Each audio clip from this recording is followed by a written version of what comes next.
आपकी बात में और ऐड ऑन करूंगी, जो हम भारत की बात कर रहे थे, बिल्कुल अपने फायदे के लिए इस समय वो 140 करोड़ की मार्केट को नहीं छोड़ सकते। To add on to that, हमारे पास इतनी ज्यादा स्किल लेबर है। आज की डेट में अगर इंडिया एक स्टैंड ले लेता है, अगर यहाँ पे हम टेक्नोक्रेट्स जिसको हम कहते हैं, अगर हम उनके लिए एक पूरा एक फील्ड तैयार कर देते हैं, तो वहां की अमेरिकन इकोनॉमी तो खत्म हो जाएगी। उनका पूरा का पूरा जो आईटी सेक्टर है, जो ये अपना बना के बैठे हुए हैं, जो भी इन्होंने अपनी किया है, पैक्स का जो इन्होंने अपना पूरा कार्टेल बनाया है, उस तो बिल्कुल ध्वस्त हो जाएगा। क्योंकि बात करें एआई की, बात करें रेयर अर्थ मिनरल्स की, बात करें इलेक्ट्रॉनिक्स की, ईवीज की, तो उसके चलते तो पूरा का पूरा ध्वस्त हो जाएगा। बिकॉज सारी स्किल लेबर और सारा वो चलाने वाले तो भैया इंडियंस ही है ना। तुम आप कोई कंपनी उठा के देख लीजिए टॉप की, वो सब इंडियंस की उस पर चल रही है। साथ में यहाँ पे जो एक पूरा समीकरण बैठ के आ रहा है कि यहाँ चाइना और रशिया से तो उनकी शुरू से ही, चाइना के साथ उनके ट्रेडिंग पार्टनर्स है, लेकिन उनके रिलेशंस क्या हैं वो हम भी जानते हैं।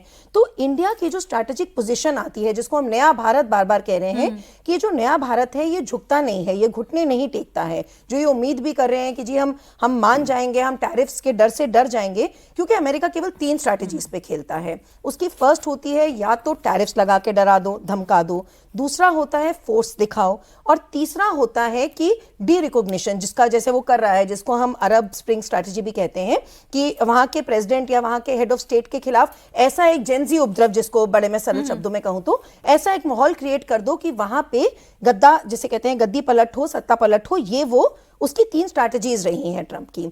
तो अब यहां पे जी सबसे पहले तो उसने टैरिफ्स किया, वो तो हुआ नहीं, उसने बिल्कुल देख लिया, तुमने 25 किया, तुमने 25 से 50 कर दिया, साफ हमने कह दिया कि हम नहीं झुकेंगे। फिर पुतिन इंडिया आता है, तो भी हम कहते हैं कि हमारा तो भैया तेल का कारोबार चलता रहेगा। अब वो वहां से, अब आप देखिए यहाँ पे बीच में एकदम आता है, 2 दिन पहले हमारी मार्केट क्रैश होती है। क्यों होती है? रिलायंस के लिए होती है।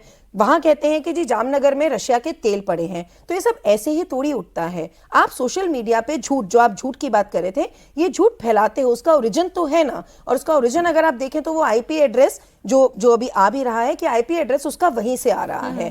तो आप ये करने की एक अपहीवल करने की कोशिश करते हो कि यहाँ पे ऐसा हो रहा है, बिकॉज अल्टीमेटली दे नो कि फोर्स हमारे यहाँ काम करेगी नहीं। एक तो इंडिया का पूरा स्प्रेड है, नया भारत है, मोदी जी झुकेंगे नहीं। तो आप किसी तरीके से जो सत्ता पलट है वो डी रिकॉग्निशन करने की, लद्दाख में उन्होंने शुरू किया, हमने वो कंटेन कर लिया। तो ये जो है कि झूठ की बिना पे ही उनकी सत्ता चलती है, झूठ के बिना पे ही उनका। हाँ, लेकिन ठीक है प्रोफेसर दीप्ति, ठीक है, कई झूठ आप जानबूझ के बोलते हैं, एक नैरेटिव बनाने के लिए, अपनी डीप स्टेट को एक्टिव करते हैं, अलग अलग तरीके से आप काम करते हैं। लेकिन प्रोफेसर अमिताभ भाई, इस शख्स के आगे हर कोई इसकी नॉनसेंस क्यों लेगा? भाई आप ज़ेलेंस्की को आके वहाँ बेइज्जत कर देते हैं, मीडिया के सामने कहते हैं आज ये अच्छे से तैयार होके आया है, अंदर जाके उसको बुली करके आंखें दिखा के ऐसे डांटते हैं जैसे कोई मतलब स्कूल का कोई छोटा बच्चा आया हो। आप सड़क पे P5 देशों के राष्ट्रीय अध्यक्ष को वेट करा देते हैं, मैक्रो को, वो फोन कर रहे हैं, उसके बाद भी उन्हें बेचारों को वेट करना पड़ता है, ठीक है।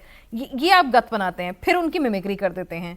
किसी को पूछते हैं ब्रिटेन को कि भाई क्या अकेले लड़ पाओगे, मतलब फिर वो हक्के बक्के रह जाते हैं। मतलब आपकी नॉनसेंस में क्यों लूं? मतलब मेरी ऐसी क्या इतनी क्या मजबूरी है कि मैं अपने देश की, अपने राष्ट्रीय अध्यक्षों की बेइज्जती कराता जाऊं और फिर भी इस आदमी के सामने खड़ा रहूं?